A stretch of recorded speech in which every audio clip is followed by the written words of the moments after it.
Cleanliness is very important in our daily life. நமது அன்றாட வாழ்வில் தூய்மை மிக முக்கியமானது.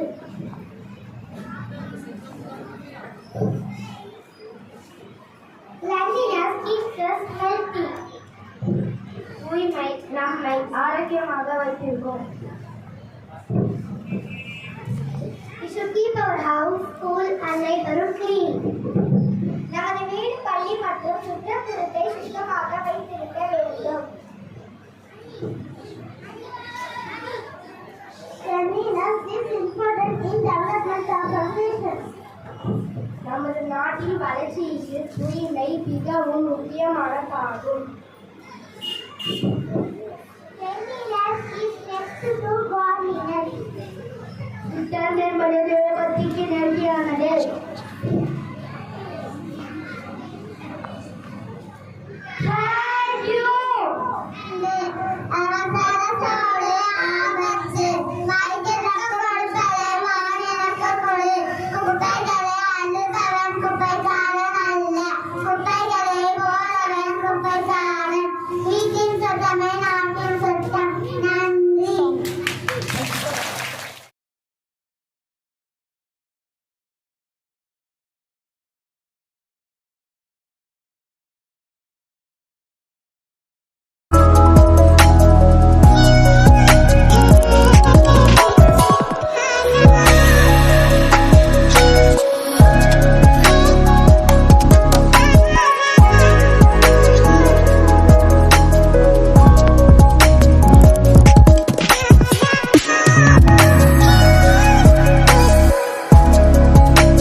फरहाना। अगर किसी ने कचरा फेंका तो उसे नगर देगा। स्वच्छ भारत है अपना सपना, स्वच्छता की ओर कदम बढ़ाना। प्लास्टिक का उपयोग न करना, कपड़े की बैग को बढ़ावा देना, शौचालय प्रयोग न करना, पर्यावरण प्रदूषित न करना, हमेशा साफ पानी पीना, बीमारियों से मुक्त होना। स्वच्छ भारत है अपना सपना, स्वच्छता की ओर कदम बढ़ाना। ஜாகில ஏதோ ப்ரோக்ராம் மேடம் கொஞ்சம் கலந்துக்குங்க அப்படின்னு வந்து எனக்கு சொன்னாப்புல. சரி நானும் காலையில் ஆக்சுவலாக பல வேலை நடந்து அதை மறந்துட்டேன். திரும்ப வந்து அழைச்சிட்டு வந்தாப்புல. நான் வந்து பார்த்துமே என்ன சின்ன பிள்ளைங்களாம் உட்காந்துருக்கீங்க என்னன்னு தெரியலேன்னு வந்து உட்காந்து அதையெல்லாம் தாண்டி பிள்ளைங்கள்லாம் பயங்கர சந்தோஷமாக இருக்குங்க. எல்லா பிள்ளைங்களுமே சந்தோஷமாக இருக்குங்க. முகத்தை எதுங்களுமே சோகமாக இருக்குல்ல.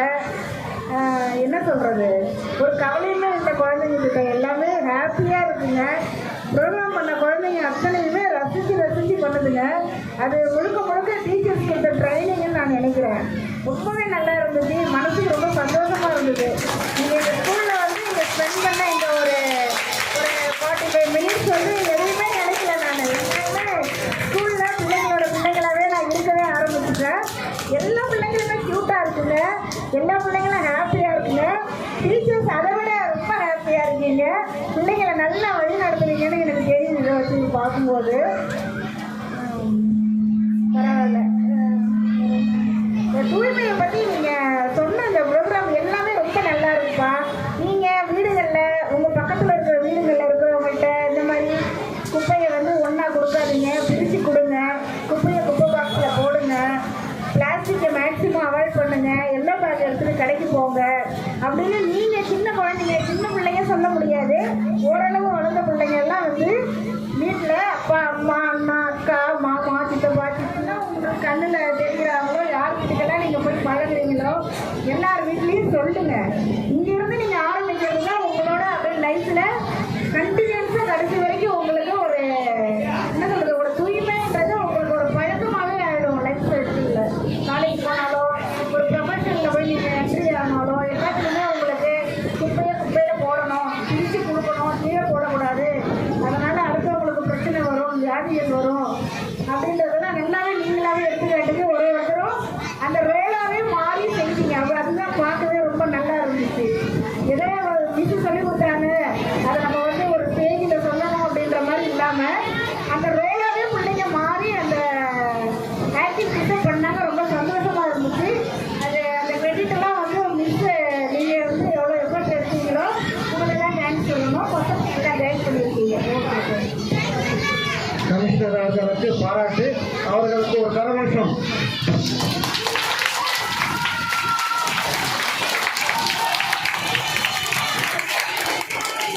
அடுத்து கமிஷனர் அவர்கள் சான்றிதழ்களை வழங்குவார்.